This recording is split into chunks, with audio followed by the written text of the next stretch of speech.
Florida. His name was Jonathan James, and at only 15 years old, he would become the first American juvenile ever convicted of cybercrime. To his parents, Jonathan was a shy, curious kid. While other children played tag outside, Jonathan was glued to the family's computer. He devoured programming books, taught himself the language of C, and lived inside Unix systems that most adults didn't even understand.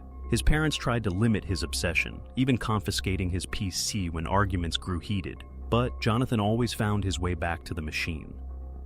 By the summer of '99, he was ready for his biggest challenge yet. NASA, using nothing more than his home computer, Jonathan penetrated 13 of their systems. At the Marshall Space Flight Center in Huntsville, Alabama, he downloaded proprietary software worth an estimated $1.7 million that controlled the International Space Station's life support system. NASA panicked. They shut down operations for 3 weeks, hemorrhaging $40,000 in damages. And Jonathan? He wasn't after money or sabotage. To him, it was just practice, just another puzzle. But his curiosity didn't stop there. Only months later, he went after something even more untouchable: the Pentagon. He infiltrated the Defense Threat Reduction Agency, the department tasked with monitoring nuclear, chemical, and biological threats. Once inside, Jonathan installed a backdoor, intercepted more than 3,000 messages, and retrieved dozens of passwords to sensitive military systems. To the government, this wasn't a game. It was a direct attack on national security. And on a cold January morning in 2000, Jonathan's world came crashing down when his mother woke him with 7 words: "Jonathan, hone." Yet, the FBI is here. Federal agents swarmed his room, seizing computers, discs, even his beloved Star Trek novels. Jonathan confessed. He thought that honesty would save him. But months later, prosecutors charged him anyway. Jonathan James became the youngest American ever convicted of cybercrime. 6 months house arrest, 6 months in juvenile detention, a ban on using computers, and letters of apology to both NASA and the Department of Defense. But the real punishment wasn't on paper. Prison changed him. His father later admitted, Jonathan came back idle, broken, and strangely hollow. He vowed to abandon hacking forever. Yet the world of cybercrime was only getting started. Bigger hacks, bigger money, and former friends of Jonathan James were about to plunge into the largest identity theft case in American history. And when they did, Jonathan's name would surface once more. While Jonathan James retreated from the hacker world, another prodigy was just getting started. His name was Albert Gonzalez. Like Jonathan, he had broken into NASA's systems as a teenager. Like Jonathan, the FBI came knocking. But unlike Jonathan, Gonzalez didn't stop. Operating online under the alias Soup Nazi, Gonzalez became involved in ShadowCrew, one of the earliest online marketplaces for stolen credit cards and identity information. Banks, ATMs, retail stores, nothing was off limits. By 2003, Gonzalez was caught pulling cash from ATMs with cloned cards. But instead of going to prison, he struck a deal with the Secret Service. He became an informant. Working inside ShadowCrew, Gonzalez helped the feds bust dozens of criminals.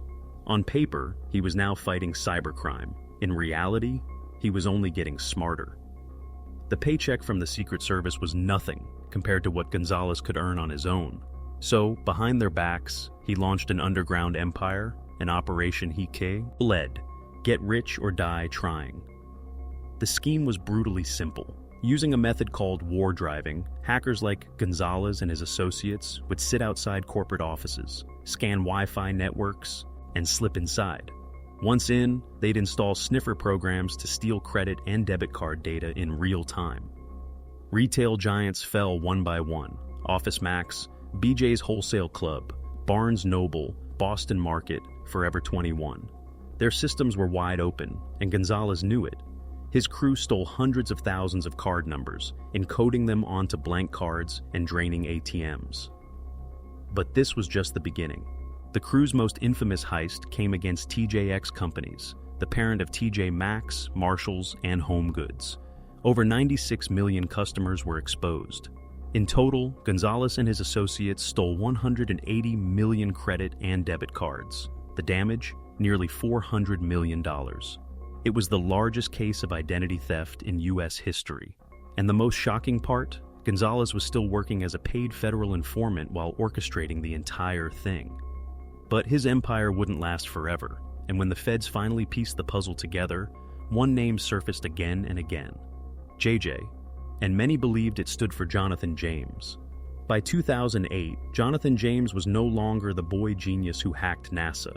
He was 24 years old, living quietly in his childhood home in Florida. His mother had died of cancer years earlier. He was withdrawn, depressed, retired from hacking. Then the past came knocking again. This time, it wasn't the FBI, it was the Secret Service.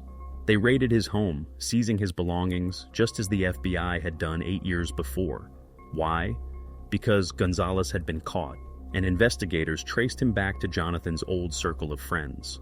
Among the aliases linked to the ring, one name appeared repeatedly: JJ. The feds suspected JJ meant Jonathan James. And once again, Jonathan found himself caught in the crossfire of a war he wasn't even fighting. As agents combed through his things, they discovered a gun and a suicide note he had written years earlier. Liar. But instead of helping him, they left the weapon behind. Jonathan swore he had nothing to do with the massive credit card thefts, and maybe he was telling the truth. Later reports suggest JJ may have referred to another hacker, Stephen Watt, who used the alias Jim Jones. But Jonathan was convinced the government didn't care about the truth. In his mind, they needed a scapegoat. And who better than the boy who had once humiliated NASA and the Pentagon? To Jonathan, the message was clear. He would go down for crimes he didn't commit, and that fear would soon prove fatal. On May 18, 2008, just 2 weeks after the raid, Jonathan James was found dead in his home, a single gunshot wound. He was 24 years old. Beside him was a note. In it, he left his passwords, messages for his family and friends, and one final statement to the world. I have no faith in the justice system. Perhaps my actions today in this letter will send a stronger message to the public. Either way, I have lost control of the situation, and this is my only way to regain control. Remember, it's not whether you win or lose, it's whether I win or lose. And sitting in jail for 20, 10, or even 5 years for a crime I didn't commit is not me winning. I die free. Jonathan James was gone.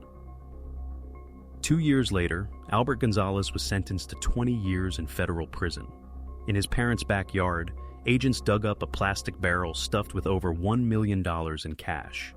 His accomplice, Christopher Scott, received 7 years. But Jonathan, he had never been formally charged, never been tried, never sentenced. He wasn't part of the TJX case, and yet the weight of suspicion, the fear of being made an example, had crushed him. Jonathan James wasn't a criminal mastermind.